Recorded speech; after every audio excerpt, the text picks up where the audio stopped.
This VEVOR 12 volt electric jack and impact. Either hook it up 12 volt or to your battery.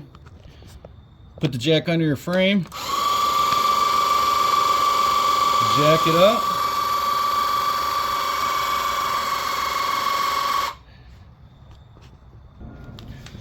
Switch over to the impact.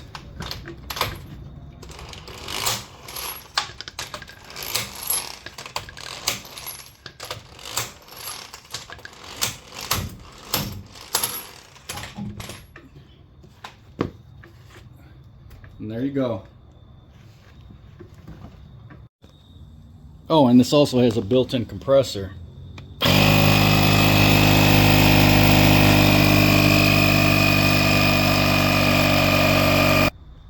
Tucks away nicely in its case. Check the full video in the link below.